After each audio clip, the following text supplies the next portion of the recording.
It was the 13th day of the Great Zirathian Conquest meeting, during which hundreds of planets across the galaxy were analyzed for potential resources, threats, or knowledge that could benefit the Zirathians, a cold and calculating alien race that valued only strength and intelligence. Earth, a tiny blue planet on the outskirts of the Milky Way, finally appeared on the holographic screen. "Pathetic," Commander Zylok said, staring at Earth's rotating image. His sharp, blue-green eyes glowed with contempt as he examined human behavior. People arguing in endless traffic, fighting wars over beliefs, pouring hours into entertainment devices. These creatures don't even realize they are tiny specks on a universal map.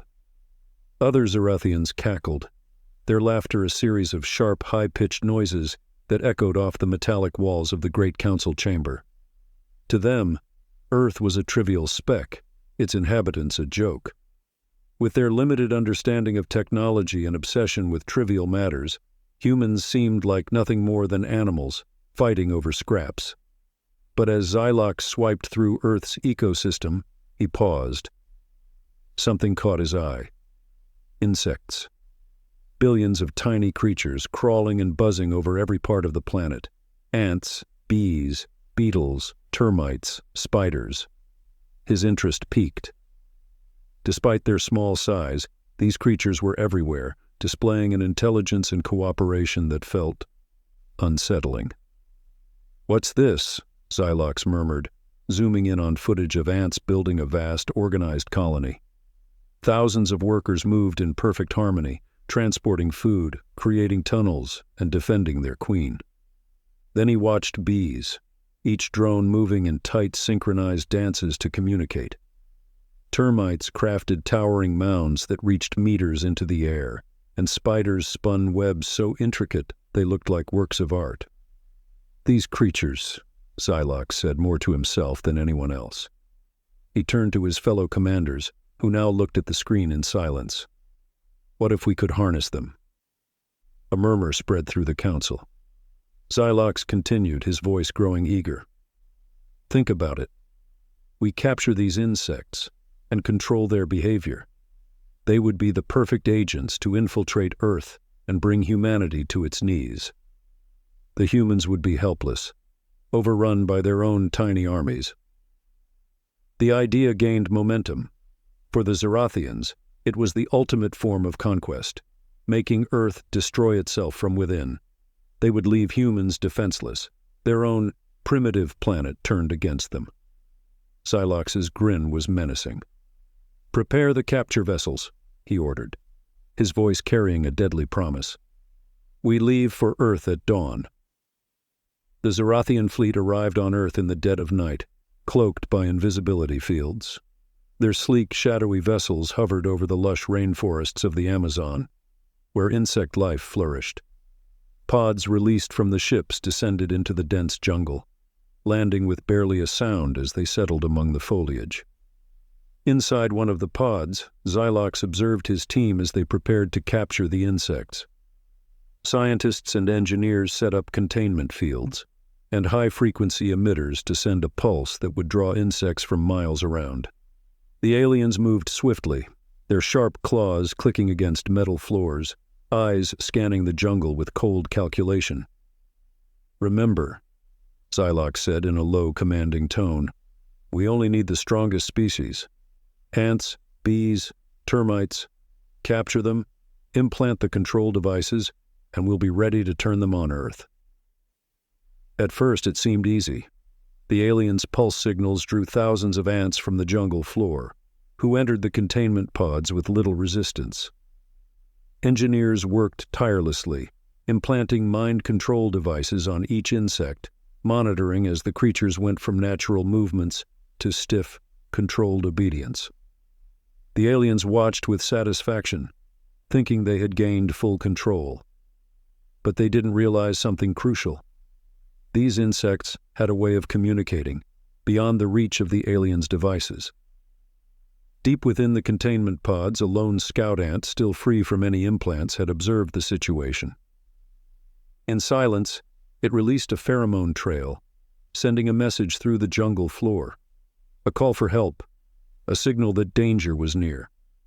Other ants picked up the scent, their tiny bodies carrying the message back to the queen. "And the queen?" she responded.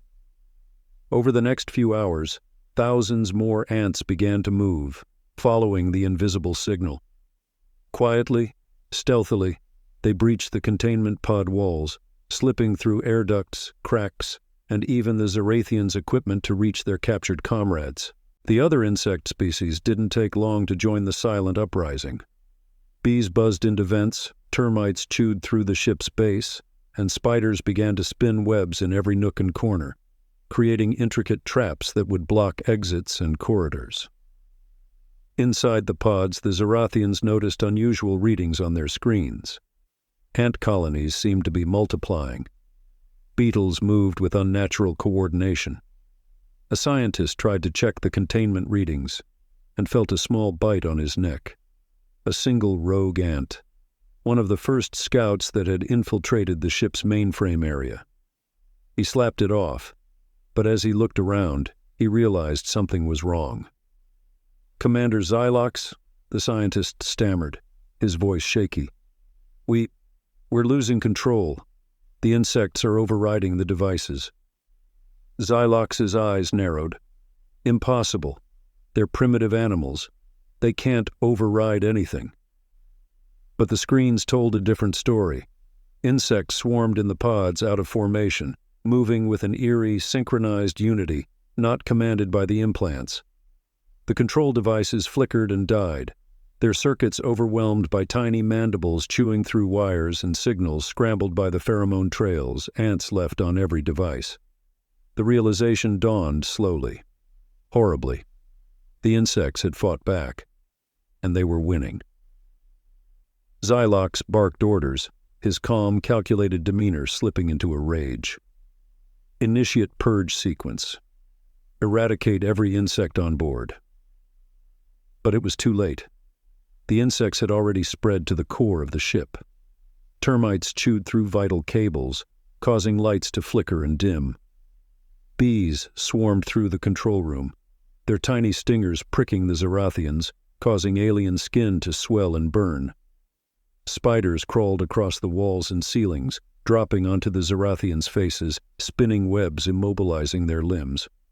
In a frantic attempt to escape, some Zirathians stumbled into hallways, only to find walls and doorways choked with thick, silk-like webs. Ants poured out from the walls, crawling over their skin, slipping under their armor, biting and stinging with relentless fury. Xylox, barely able to move, fought to reach the emergency exit. His breathing was heavy, each step a struggle as ants crawled up his legs, sinking their tiny jaws into his skin. He staggered into the control room, his hands slapping at the insects, but his vision blurred from the stings. "You," he whispered, falling to his knees.